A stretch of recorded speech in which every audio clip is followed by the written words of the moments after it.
Hello sir, तो आज हम पिछली क्लास में हमने पीछे पढ़ लिया था, आज हम उससे आगे पढ़ेंगे। तो एक कंपाउंड है AX और BY है, तो इसमें क्या चीज़ है, मोल जो A का जो मोल है वो X गुने मोल ऑफ AX BY होता है। मतलब मोल ऑफ A, अगर हमें मोल ऑफ A निकालना है तो X गुने मोल ऑफ AX BY और मोल ऑफ B बराबर होता है Y गुने मोल ऑफ AX BY।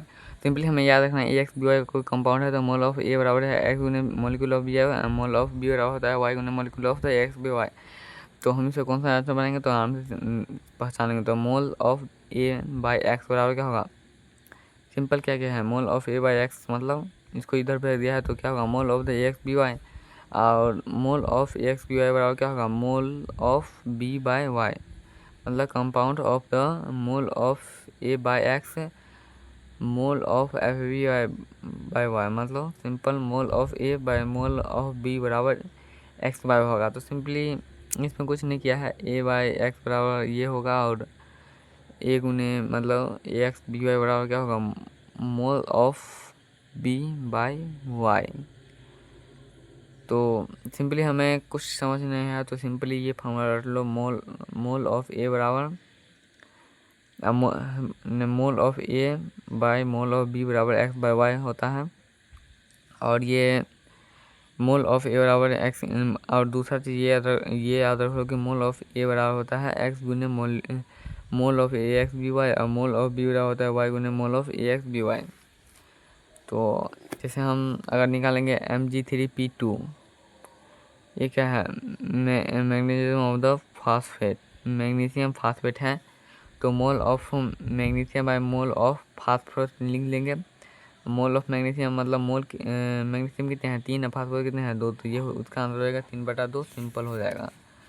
और दूसरा है जैसे NH4 3 या PO4 है, जैसे इसमें देखोगे तो इसमें लिखा हुआ है AX BY, मतलब कितने 2 ही कंपाउंड है, तो क्या 2 से अधिक कंपाउंड को लाएगा तो इसका आंसर है नहीं। अगर अगर N और P का दिया हो 2, इसमें 4 कंपाउंड होगा, अगर उसमें हमें 2 कंपाउंड का दिया हुआ तो सिंपल हम निकाल सकते हैं molecule of N molecule of the P। तो मॉलिक्यूल ऑफ N कितने हैं 3 हैं, मॉलिक्यूल ऑफ P कितने हैं 1 है, तो 3/1 हम अनुपात निकाल सकते हैं। लेकिन जब 4-5 कंपाउंड का रिलेशन दिया हो तो हम सिंपल नहीं निकाल सकते हैं, लेकिन अगर 1-2 कंपाउंड मतलब कोई भी कंपाउंड हो उसका दो का रिलेशन निकालेगा जाएगा तो सिंपल हम निकाल सकते हैं। 2 से अधिक का दिया हो तो इस फार्मूला से तो हम कतई ना निकाल सकते हैं। क्वेश्चन है how many molecule of the Mg3PO4 का whole two will be contains 0.6 mole of oxygen atom, मतलब how many mole of the Mg3PO4 का whole twice will contains 0.6 moles of oxygen atom.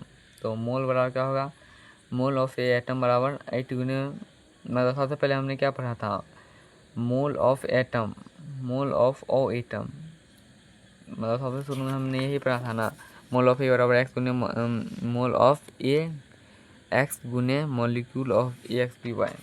तो सिंपल इसी पे बनाएंगे, मोल of ओ मतलब oxygen बराबर atom बराबर 8 गुने मोल ऑफ Mg3PO4 होता है। इसके बाद 0.6 बैठा देंगे यार, हमें दिया हुआ है 0.6 गुने 8 गुने मोल ऑफ Mg3PO4 का होल ट्वाइस, तो मोल ऑफ Mg3PO4 का होल टेस्ट बराबर 0.075 मोल हो गया ANSW यार।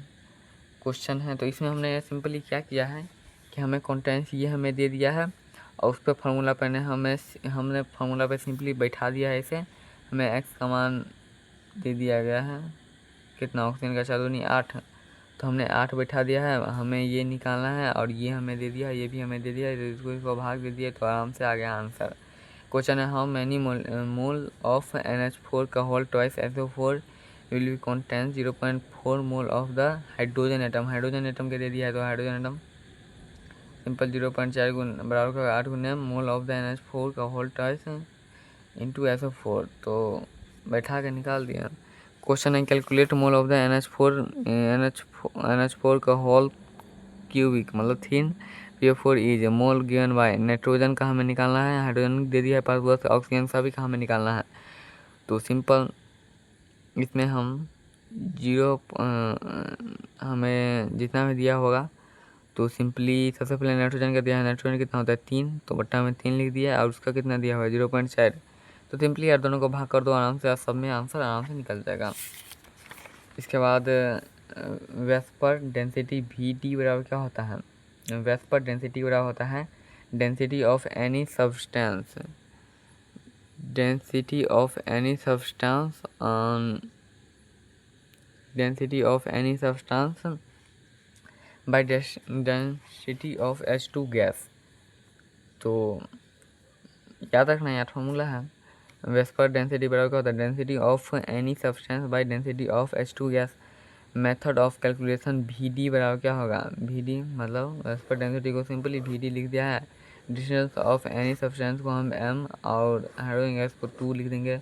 सिंपली हमें डेंसिटी निकालना हो तो मास का अगर हम आधा कर देंगे तो Vd मतलब वेस्पर डेंसिटी तो आराम से निकल ही जाएगा। इसके बाद क्वेश्चन है calculate VSEPR density of CO2 का दिया है। अब भाई थ्योरी बताए तो क्वेश्चन तो बताना बनती है, तो क्वेश्चन भी बनाएंगे। तो क्वेश्चन बनाएंगे Vd बराबर CO2, तो कितना होता है ऑक्सीजन का 1632 12 44/2 बराबर 22 ग्राम पर मोल मतलब millilitre. Calculation molar mass of the substance of A if it's Bd of the 25 gram mole per mole, तो हमें ये दे दिया है 2.5 पर मोल और m/2 निकालना, तो m हमें निकालना है तो 10 से गुना कर दिया आंसर आ गया। तो अगले क्लास में हम पढ़ेंगे कॉन्सेंट्रेशन टर्म, जिसे हम शॉर्टकट में CONCN भी कहते हैं, और उसमें ये तरीका आता है उसको परसेंटेज से ppm मोल मोलिकुलर मोलैरिटी नॉर्मेलिटी स्ट्रेंथ, इसमें सबसे ज़्यादा क्वेश्चन पूछता है कैसे नॉर्मेलिटी से, तो वो भी हम पढ़ेंगे। पर अगले क्लास में मिलते हैं नेक्स्ट क्लास में।